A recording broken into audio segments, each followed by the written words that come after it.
గ్రామీణ ప్రాంత యువతలో దాగి ఉన్న క్రీడా ప్రతిభను వెలికితీసి వారిని జాతీయ మరియు అంతర్జాతీయ స్థాయికి ఛాంపియన్గా తీర్చిదిద్దడమే సీఎం కప్ ప్రధాన లక్ష్యమని నార్కల్ శాసనసభ్యులు డాక్టర్ కోచుకుల రాజేష్ రెడ్డి, జిల్లా కలెక్టర్ బదావత్ సంతోష్ పేర్కొన్నారు. శుక్రవారం జిల్లా కేంద్రంలో జిల్లా పరిషత్ ఉన్నత పాఠశాల మైదానం నుండి సీఎం కప్ టార్చి ర్యాలీతో కలిసి టార్చిని వెలిగించి ఎమ్మెల్యే రాజేష్ రెడ్డికి అందజేసి జెండా ఊపి ప్రారంభించడం జరిగింది.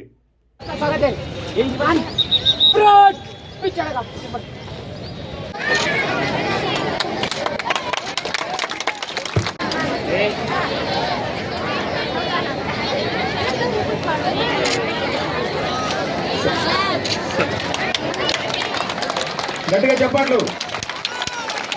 పిల్లలు తీసుకున్న పిల్లలు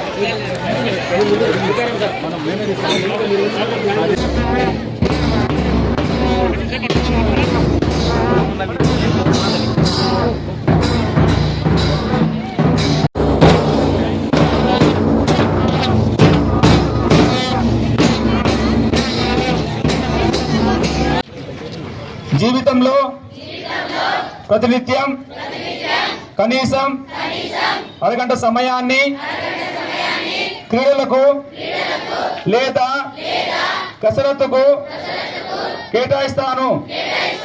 నాతో పాటు నా కుటుంబ సభ్యులను, సన్నిహితులను క్రీడలు మరియు వ్యాయామము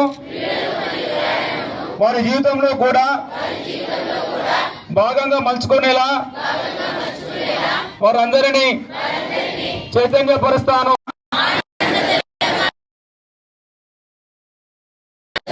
నా వంతు బాధ్యతను నిర్వహిస్తానని క్రీడా దినోత్సవ సందర్భంగా ఆత్మసాక్షిగా ప్రతిజ్ఞ చేస్తున్నాను. Thank you. జై హింద్. రిజిస్ట్రేషన్ చేసుకుని డైరెక్ట్ జిల్లాలో, డైరెక్ట్ స్టేట్ లో కూడా మనం పాల్గొనవలసి ఉంటుంది, అవకాశం ఉంటుంది. ప్రభుత్వం వచ్చిన తర్వాత గత 2 నెలల్లో ముఖ్యమంత్రి గారు ముఖ్య ఉద్దేశం పిల్లలు చదువుతో పాటు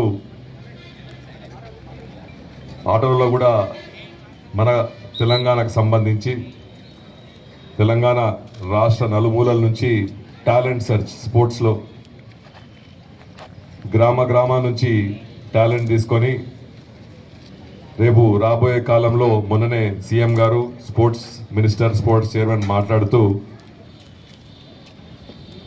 అతి త్వరలో ఈ టాలెంట్ సెర్చ్ను మనం గ్రామాల నుంచి తీసుకొచ్చి స్టేట్ లెవెల్లో, ఇప్పుడే కలెక్టర్ గారు చెప్పినట్టు స్టేట్ లెవెల్లో, అదే భారతీయ లెవెల్లో నెక్స్ట్ అంతర్రాష్ట్ర పోటీలలో కూడా పార్టిసిపేట్ చేసే విధంగా మనము పిల్లలను తీర్చిదిద్దాలి స్పోర్ట్స్లో.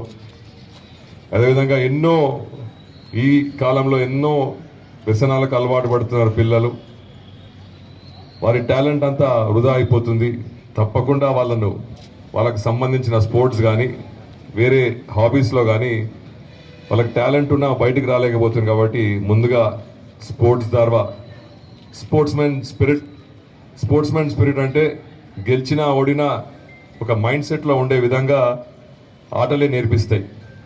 రేపు జీవితంలోనైనా, రేపు మనం అకాడమిక్స్లో అయినా, జాబ్లో అయినా, ఎక్కడైనా ఆ స్పోర్ట్స్మెన్ స్పిరిట్ మనలో ఉంటే మనం ఏదైనా కూడా సాధించే విధంగా ఆలోచించవచ్చు.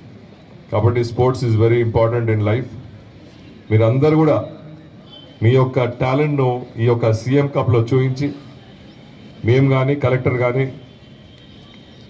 ఏదైనా మీకు అవసరాలు ఉంటే, మీకు స్పోర్ట్స్కు రేపు టాలెంట్ ఉండి మీరు నెక్స్ట్ లెవెల్కి వెళ్ళాలంటే మీరు ఇంట్లో మీ యొక్క టాలెంట్ చూపిస్తే దానికి సహకరించే విధంగా అధికారులు కానీ మేము కానీ సహకరిస్తామని తెలియజేస్తూ, I wish each and every student who is participating in this competition, I wish them all the best. Congratulations before and all the best. Thank you. Students కావచ్చు, మన గ్రామీణ ప్రాంతాల్లో చాలా టాలెంట్ ఉంటుంది. అంటే మనం వాళ్ళని కరెక్ట్గా ఐడెంటిఫై చేసి, కరెక్ట్గా ట్రైన్ చేసి, కరెక్ట్గా కోచింగ్ సెంటర్ కరెక్ట్ కోచింగ్ ఇప్పిస్తే మనకి ఇక్కడ గ్రామీణ ప్రాంతాల్లో ఉన్న పిల్లలు ఎక్కడో మనకు రాష్ట్ర స్థాయి కాదు, ఒలింపిక్ స్థాయి వరకు కూడా పోయే టాలెంట్ ఉంటుంది. కాకపోతే మనం ఆ టాలెంట్ని కరెక్ట్ టైంలో గుర్తించాలి, కరెక్ట్ టైంలో వాళ్ళకి ప్రాపర్ ట్రైనింగ్ చేయాలి. సో కరెక్ట్ టైంలో వాళ్ళకి అన్ని ఫెసిలిటీస్ కలిగిస్తే వాళ్ళు ఇక్కడ నుంచి మన దేశాన్ని గర్వించే స్థాయికి కూడా పోగలుగుతారు. సో అటువంటి ఒక మంచి ఉద్దేశంతో మనకి గ్రామ స్థాయిలో ఉన్న పిల్లలు అన్ని క్రీడలలో అంటే మనకు స్విమ్మింగ్, రన్నింగ్ అన్ని క్రీడలలో ఎవరెవరికి ఎక్కడ టాలెంట్ ఉంది, ఎవరెవరిని మనము ముందుకు తీసుకెళ్ళొచ్చు వాళ్ళని ఐడెంటిఫై చేయడము. అదేవిధంగా క్రీడలకు ఒక ప్రత్యేకత ఉంటుంది. ఇది మనకు లైఫ్లో చాలా విషయాలు నేర్పిస్తూ ఉంటుంది.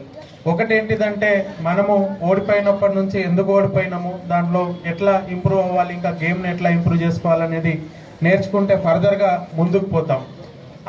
అంతేకాకుండా ఒక టీంలో అందరు కలిసి ఎట్లా పని చేస్తే టీం ముందుకు పోతుంది, అందరు ఎట్లా ఒకరికొకరికి హెల్ప్ చేసుకొని ముందుకు పోవాలి, అది కూడా మనము స్పోర్ట్స్లో నేర్చుకోగలుగుతాం. అట్లానే ఫెయిల్యూర్ నుంచి ముందుకు వచ్చి మళ్ళీ సక్సెస్ అవ్వడం ఎట్లా కూడా మనకు స్పోర్ట్స్ నుంచి ముందుకెళ్తాం. అదేవిధంగా స్పోర్ట్స్ అనేది మనకి ఫిజికల్గా, ఒక మనిషికి ఫిజికల్గా ఎంత హెల్ప్